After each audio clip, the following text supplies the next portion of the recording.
welcome to the Breakaway USA podcast. My name is Gentry. We got Fabian and David here, and a special guest, Mason, the Pro Life Spiderman. We just had an incredible live.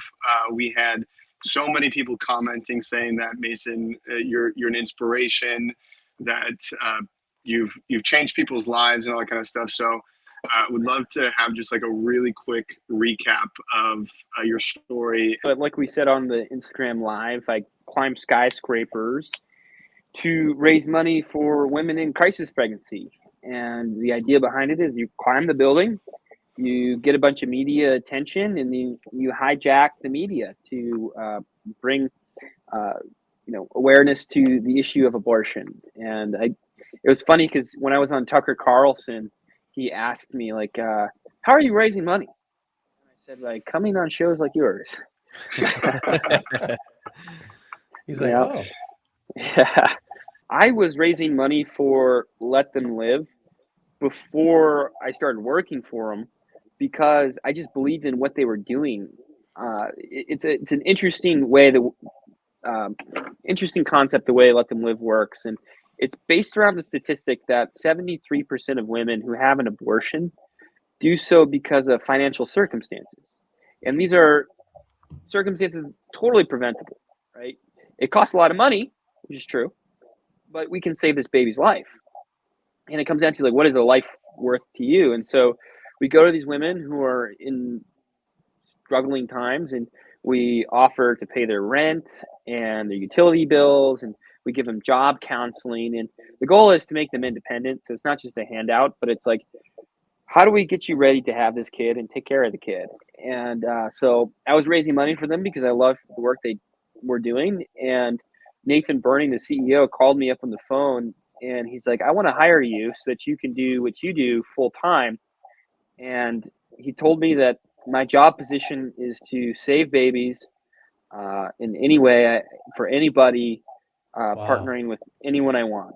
They said, we just want to get you out into the world of saving babies, which is not what you hear from most pro-life organizations. Like, there's a lot of competitiveness with charities because they think that there's this limited amount of donors and that they can only go so far. But, the reality is, if someone wants to go donate to another organization that is going to save babies, I don't care. Is to save babies. So if they do it or I do it, what's the difference, right? As long as we are saving babies efficiently. And I'm really thankful to work for Let Them Live now. It's honestly awesome. Don't make any money, but it's fun. This is a funny thing. I don't know if I've ever talked about this on a podcast, but climbing was sort of a perfect way to train to be an activist as well.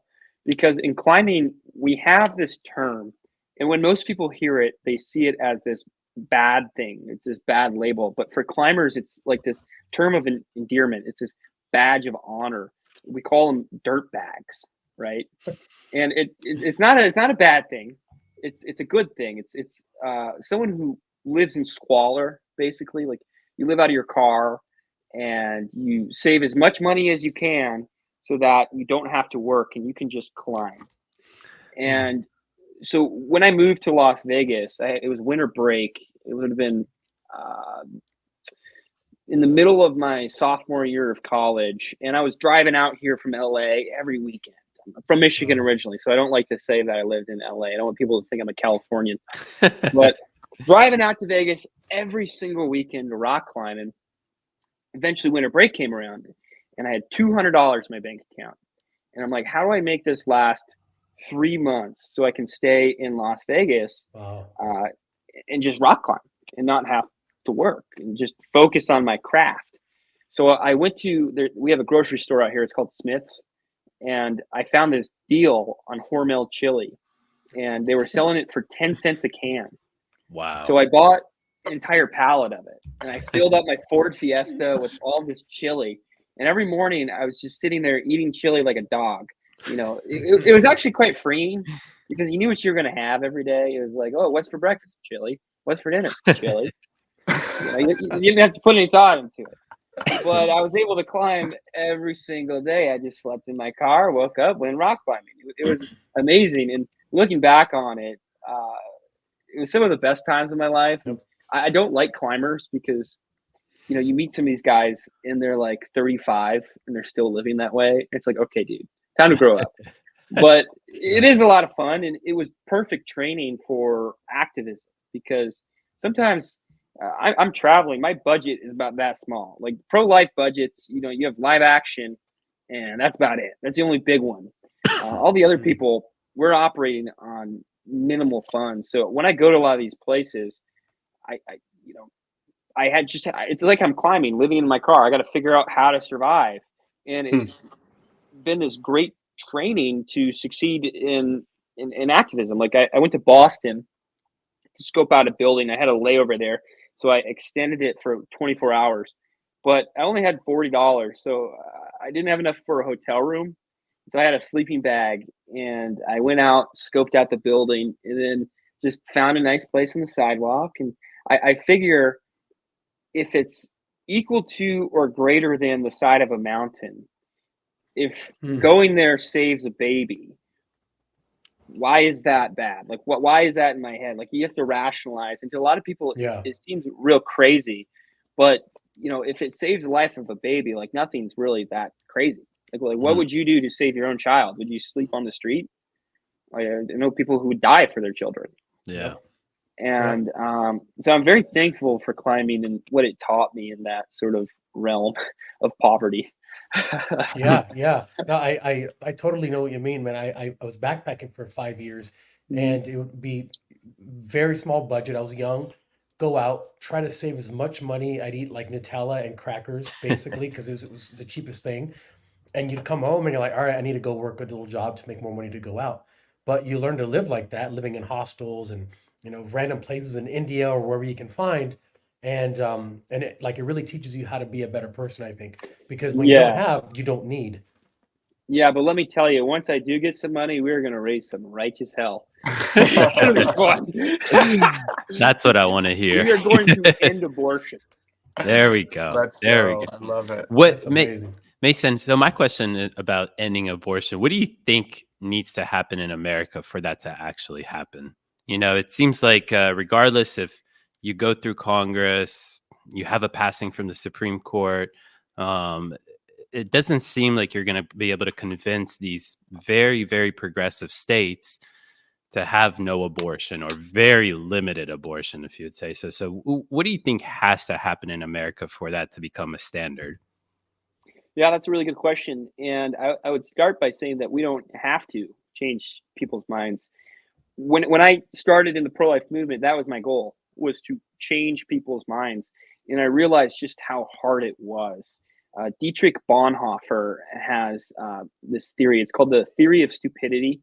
And maybe that's a bad name for it. It could be called the theory of ignorance. But he basically talked about how people get brainwashed into ideology. Excuse me. And how hard it is to break that mold. It becomes their religion, their identity, their everything is this one thing. And if they admit that they're wrong, then their whole identity just dissolves, and it's close to impossible. But we've seen it in the past. You know, the Nazis used to be a huge party, and that's who Dietrich Bonhoeffer was fighting against. But we were able to dissolve that for the most part. And I think what it comes down to really is this quote by Samuel Adams. And this Samuel Adams, mind you, he's writing this during the Revolutionary War. And people don't realize at that time, it wasn't like this gung-ho fight. It was divided. Some people were the loyalists, other people were the patriots. And then you had the people in the middle who would flip-flop because they didn't want to get hung for treason. They were like, okay, well, I'm British because the British are winning. Oh, I'm American because the Americans are winning. And they kept flip-flopping. And Samuel Adams said, it doesn't take a majority to prevail. It takes a small, tireless, and irate minority. And once I started realizing that, I sort of began to crack the code. And we don't need, the left to one day up and decide abortion is murder. That'd be great, but it is close to impossible. All we need is the people who believe in Jesus, the people who say they're pro-life, to truly believe the words they say, right? If you're pro-life, it's for one reason, because you believe abortion is murder. And if that's the case, then you need to act like it. You can't just make the statement, oh, abortion's murder, because what's attached to that is 72 million babies have been murdered since, Roe v. Wade. In America alone, that is a Holocaust. So you're saying that you believe in this Holocaust, but you're not going to go out and do anything. That's insane. Yeah. So as soon as the church starts to believe the words they say, believe in eternal life, being willing to sacrifice everything in their bones to stop this, I have no doubt that we'll win. I mean, they can't stop this small group. I mean, look at BLM, right? Like how that was not a large amount of people. It grew, but it grew out of this retarded conviction that a small group of people had, right? Yep. That's lightly put, I would say. Yeah.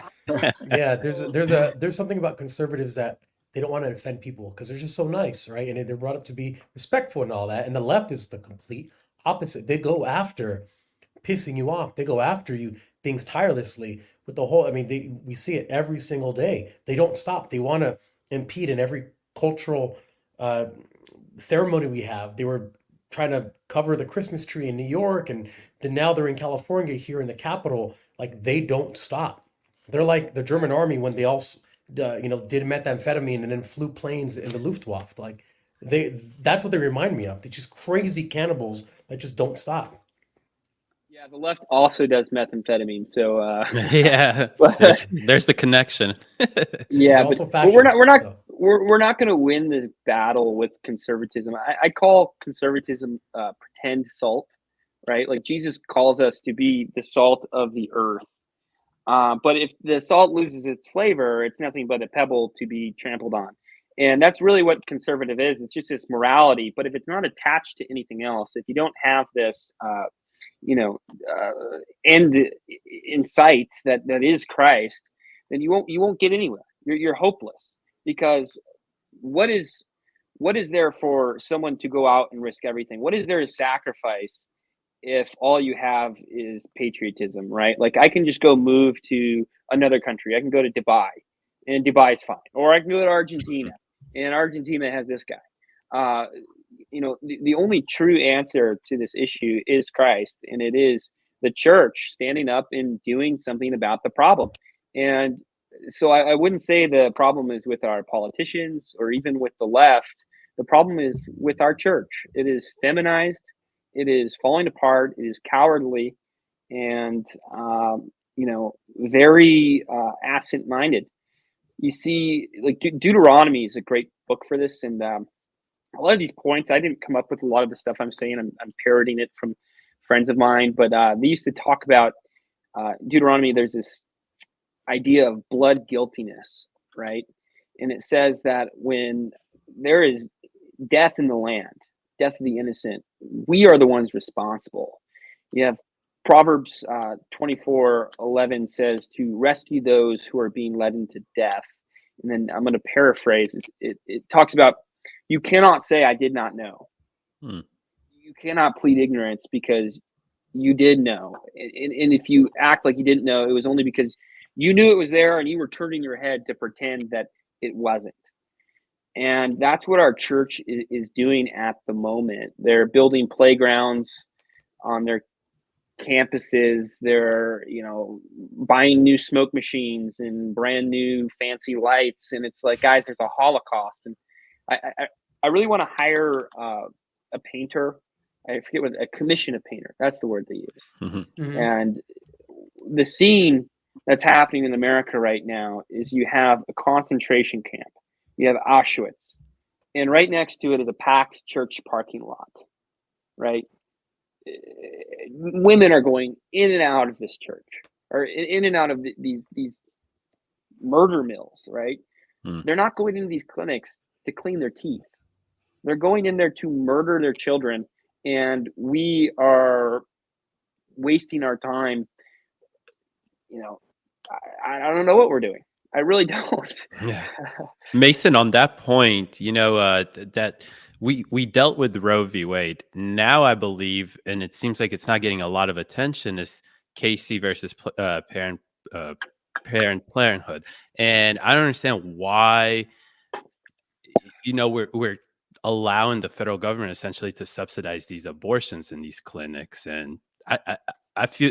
Do you think that's where the fight is going, or should be going at least now? Yeah, there's my friend Randall Terry made this video years ago. This is like 15 years ago, and it's hilarious. It was like a meme before memes existed. It's kind of cringy, but it's so funny. He called it "Render unto Obama," and he made this argument that we should not pay taxes, sort of against.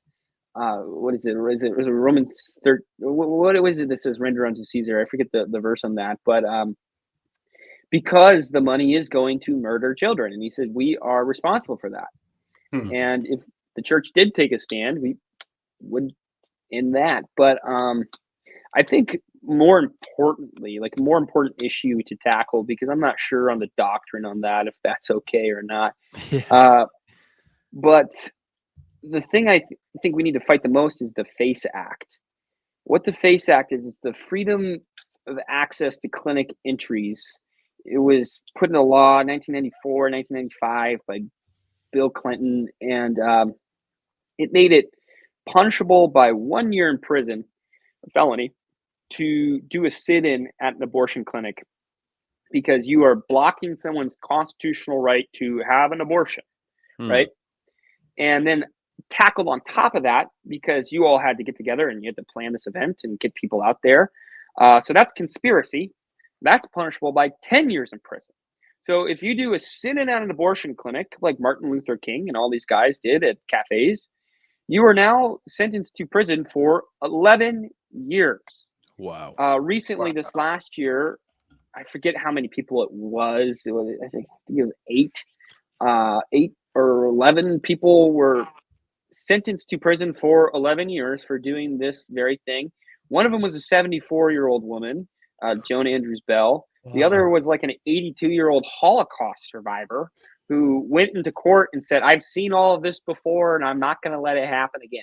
No way. And, the DOJ under Joe Biden put them in prison for the rest of their lives, and they're going to die and rot in jail. What can you tell us this guy's name again, or these two people? Joan Andrews Bell. I don't know the name of the Holocaust survivor, Okay. but my friend also, Lauren Handy, she's really young. She's in prison too. She's maybe late 20s, early 30s, and she's going to sit in there for 11 years. Wow. But that law was written into place to counter this movement that was happening in the late 80s and early 90s. And when I found out about this movement, I lost all faith in public schools. I lost all faith in the History Channel. I mean, my mind was blown. Mm-hmm. It is the largest civil disobedience movement in American history. And, the civil rights movement, you had around 7,000 people arrested. In Operation Rescue, which was what it's called, there was over 70,000. 70,000, over 10 times the amount of people arrested for doing sit-ins at abortion clinics. They would kneel and pray, and the police would come and beat the crap out of them. I mean, they would tell them, too. They'd say, hey, look, you can get up. You can come with me in the car. We're going to take you off to jail. Or, we can beat the crap out of you and take you off to jail. Which would you like? And these people, out of faith, would kneel there and pray as they were getting beaten. They would pick them up, beat them, and then they would kneel back down and pray. And I'm getting it printed out this week. I'm putting it on my wall. It's a photo of this. I mean, she has to be late 60s, early 70s. This is somebody's grandma getting thrown onto the cement, and the police officer has his knee on her back, and he's pushing her face into the pavement.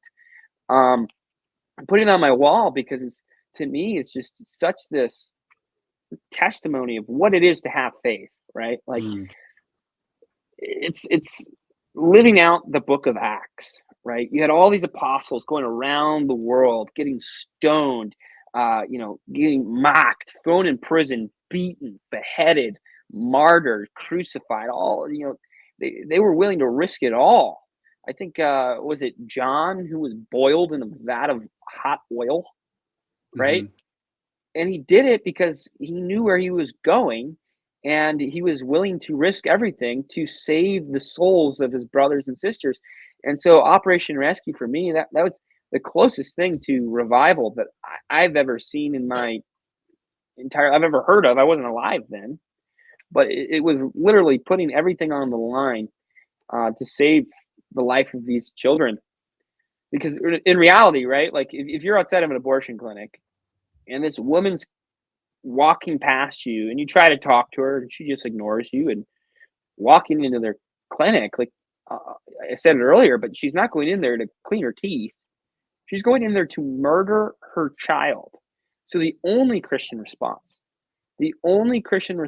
is to do everything you can to save that woman from committing mortal sin and to save that child's life at any cost to yourself, if you believe the words you say, right? And I'm a hypocrite because I haven't done it, but I think, hopefully with the help of friends, we can work and get this FACE Act overturned so we can resurrect the movement.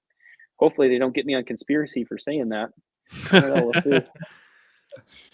That's crazy that there's such a law in place, honestly, that because it's to me, like, it's one of the most important freedoms that you have, the right to assemble or the freedom to assemble, right? And here they are depriving you of that for something that they pulled out of their butt, honestly, to say that's in the Constitution. I don't think it's wrong to arrest people for obstructing business practices, right? And this is where it comes down to, do you believe in good and evil, right? Do you believe in truth? And we live in this sort of relativist world. I think it's wrong. Like there was this group of Palestinian protesters who, maybe 1,000 of them, I don't know, like blocked the road to this military base. That's wrong. They belong in jail. That's illegal. That's a bad protest. They're standing for something that's bad. But, in the case of abortion, they're literally murdering children. So this is the good thing to do. So I don't necessarily agree with that tactic in every circumstance. I don't know if the Constitution protects it, but I'll tell you what it does protect. It shouldn't be 11 years in prison. It should be trespassing. It should be, trespassing. And I'm willing to trespass. I'm pretty sure that the First Amendment says that you have the right to assemble, right? So, like in my mind, I don't know. It's kind of like an interesting dichotomy to do, because, like, we don't want to have the BLM riots or the pro Hamas riots, as I call them today. Yeah. But then it's also like a riot too. So it's a little bit different than just assembling. Well, I think regardless of what the Constitution says, and I love the Constitution. I don't want people to think that I'm anti-Constitution, but before the Constitution, I have my Bible, right? And when Gideon was threshing wheat and God told him to go into the town and tear down the idols, he didn't say ask nicely. He didn't say hold signs and try to convince them and change their minds. He said, go burn down those idols, right? And again, that's the example that was set for us as Christians. We exist in this world to tear down idols. And when you go and you block the doors of an abortion clinic and you kneel and pray, that's what you're doing. You're tearing down these idols. So regardless of whether the Constitution said I could or not, it's still like before God, government, right? Yeah. That's where we got to line up. And I love the government again, and you follow the government's laws. Mason loves the government. You caught me. But you know, you follow the government's laws till all the way up until they disobey the laws of God. At which point you have the responsibility, you have the duty to follow God's law before the government's, right? I was so happy. COVID was almost a good thing because these churches finally started to realize that. And they started to open up and sort of disobey the government. And I hope that is a step in the direction of resurrecting Operation Rescue into something that, could start revival. Yeah. You know, I was talking with one of the guys over at Survivor LA. They protested this late-term abortion center in West Hollywood, got it shut down. I don't know how they did it. So I interviewed Tim Clement, and he was explaining to me in detail the way they perform these abortions, which I never heard before.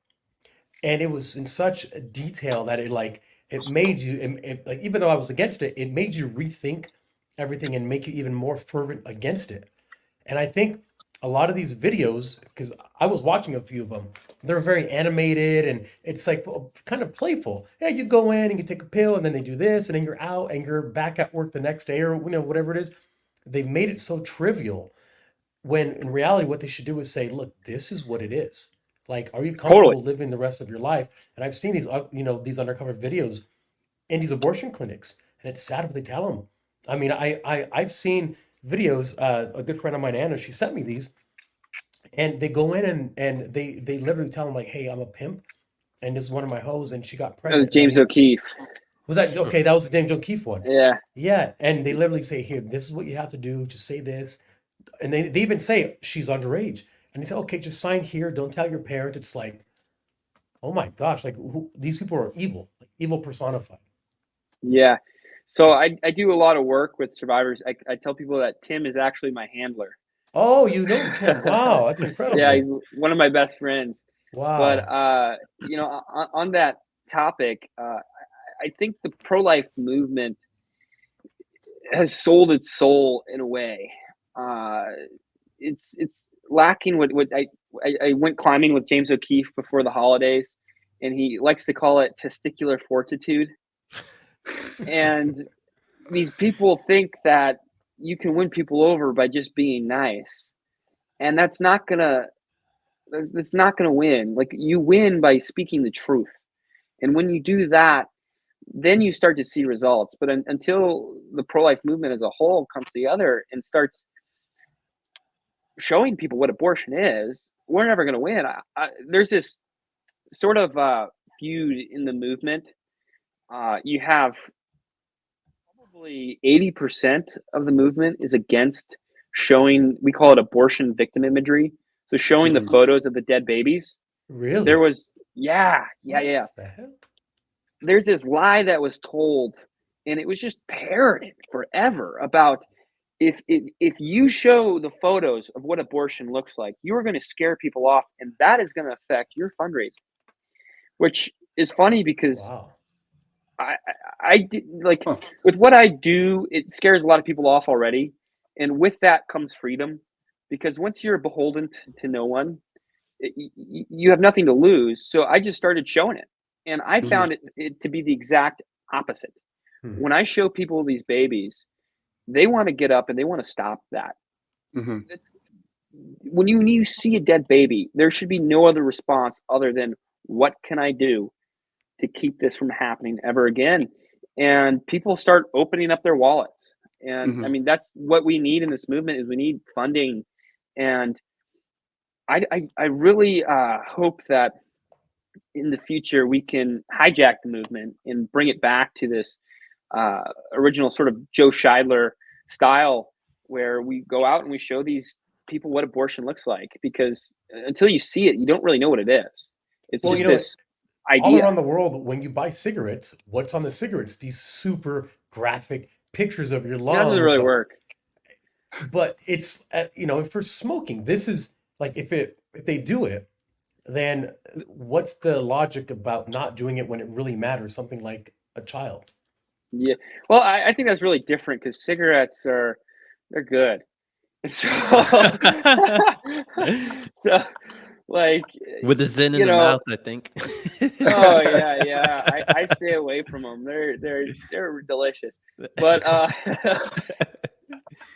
see a dead baby, it strikes your soul. I mean, that was what made me join the movement, was seeing the photo of these babies. And last summer we were in DC for the anniversary of Roe v. Wade, and this woman had come up to us, and the year before she was out protesting us. She was calling us names, just vile names, cursing. And I mean, it, like when you hear the way these people talk, you question whether or not they do have demons, because they'll like spit on priests, and it's insane.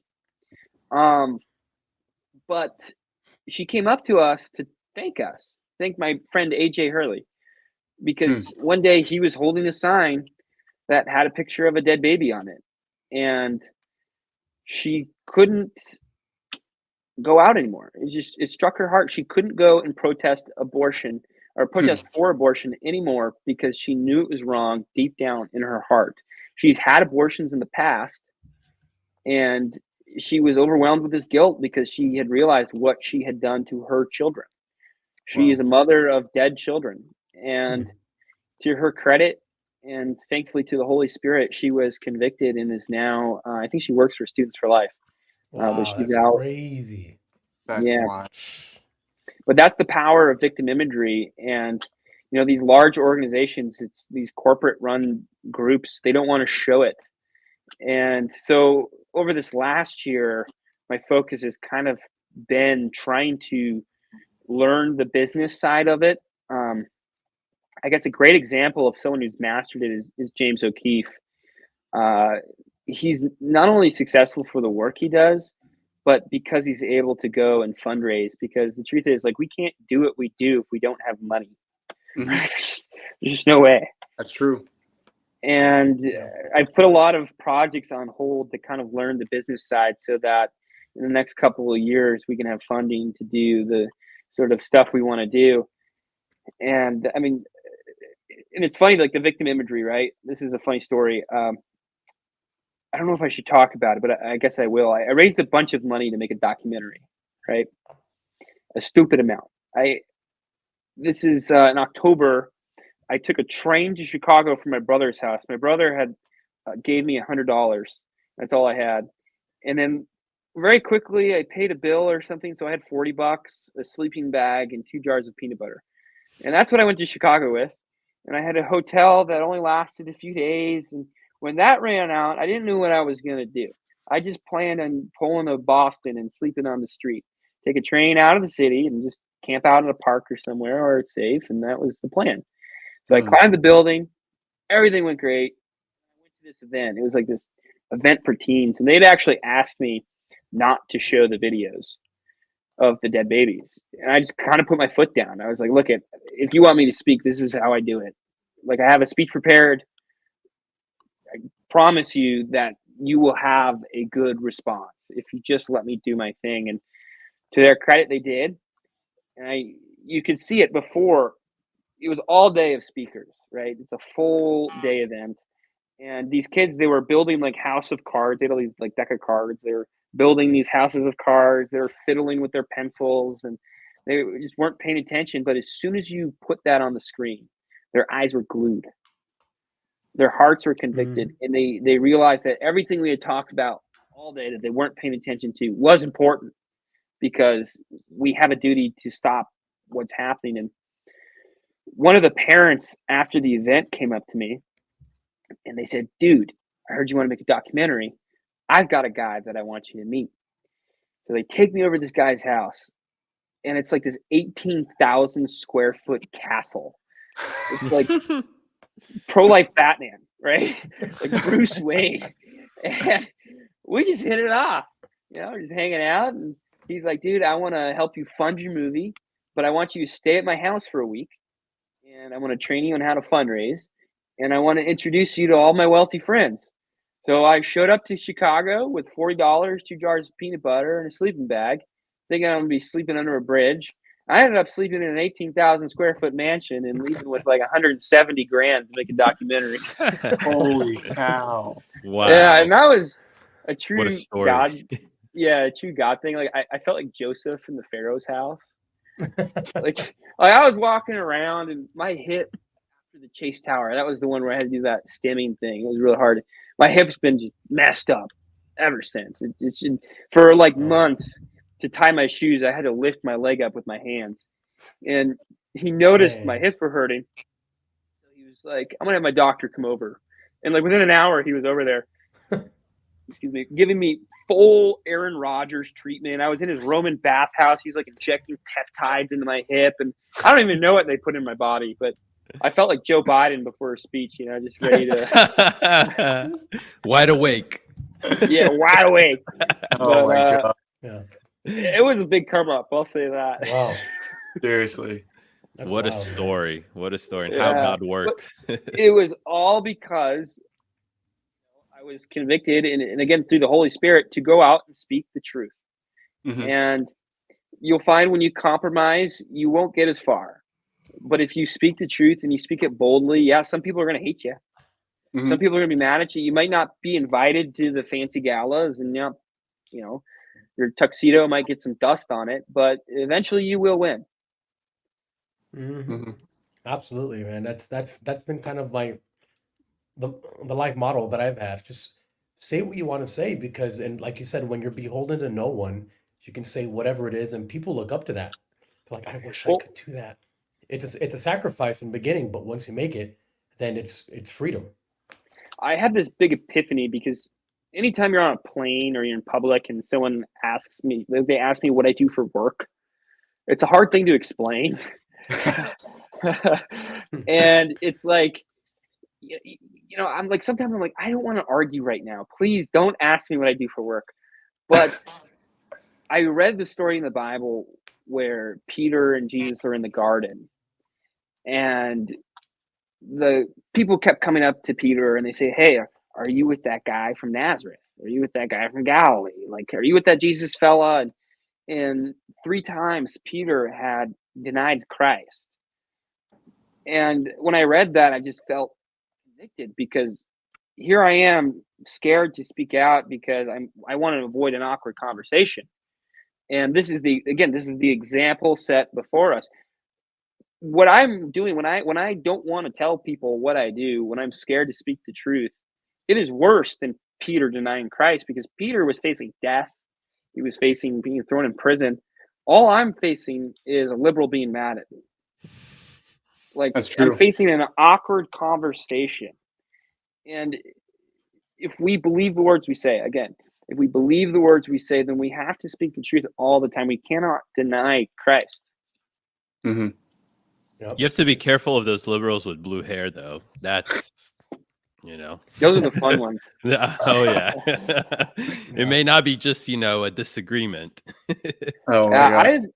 I've been spit on, had an egg thrown at me. I've yet to be punched. I've been waiting for it. I want to get a really heavy metal photo, like blood just coming down. But I feel like you're very nimble. It'd probably be really hard to hit you, because dude, I can't fight. No, but you could just dodge. You can evade. Man, you'd think, but I grew up with with an older brother, and most people, when they have an older brother, they learn to fight. I just learned I was bad at it. And I do know that I can take a beating. So if it does happen, it is whatever. And really, like, the best thing to do, just tuck your chin in and bite your jaw down. The best thing to do, just for optics sake, if someone comes up to you and they punch you in the mouth, just get up and say, Jesus loves you. And it makes them even more mad. And when the cameras get it all on camera, if you fight back, all they're going to say is, look at this violent pro-lifer. Even though that guy punched me first, it doesn't matter. The best thing to do is just take the beating. Mm-hmm. Just do it for the sake of martyrdom. Just take the beating, run with the news story, and do it to save babies. I mean, there's so many times I've wanted to punch people in the mouth, and you're up against these soy boy liberals, and probably 80% of them I could take. Oh. But it's just not worth it.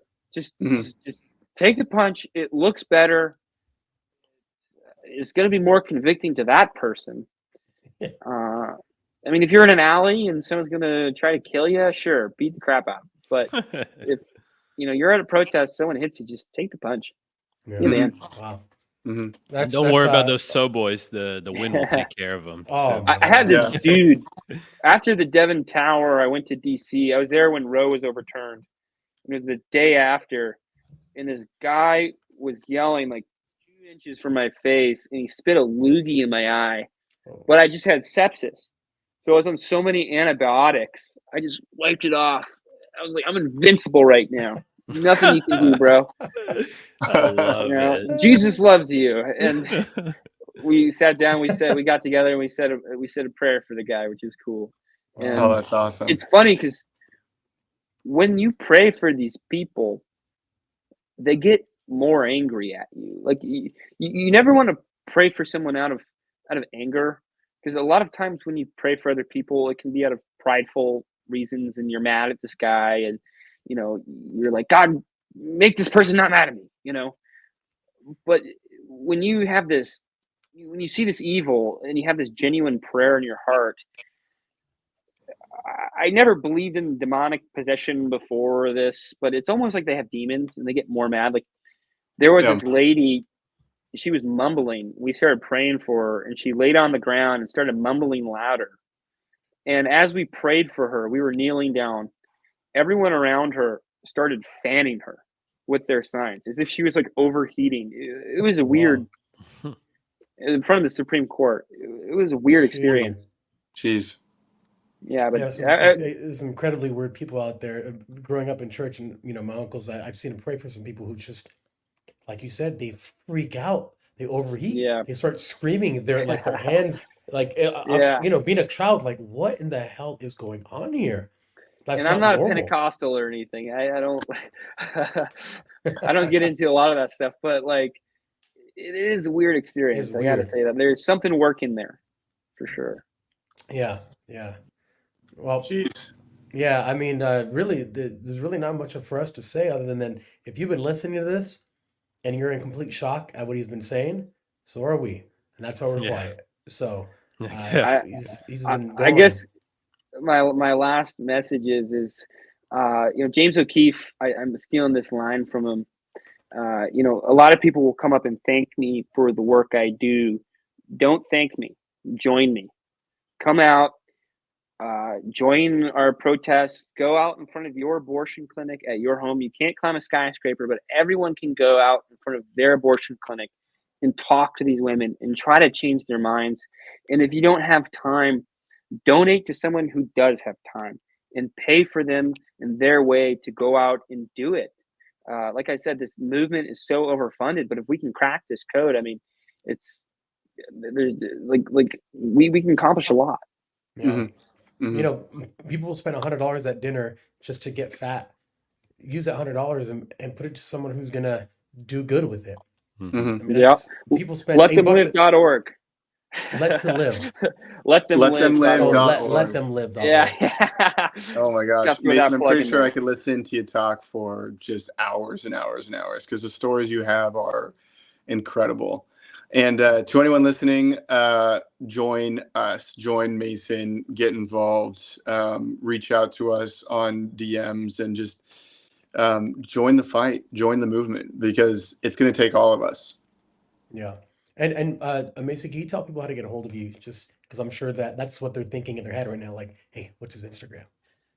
Yeah, my Instagram is prolife.spiderman. Really easy to remember. Yep. Yeah. Very good branding, by the way. Love it. Very fitting. I stole it from a French guy. Thank you guys for tuning in. I hope you've been edified as we were, and make sure you follow him on social media. And not only that, you donate to letthemlive.org and you follow closely, because I can only imagine what you're going to be doing in the future, but it's definitely going to be good. Thank you for having me. We're going to try. Yeah. Thank you, Mason. Thanks, Mason. Appreciate you, man. Thank you guys for having me on.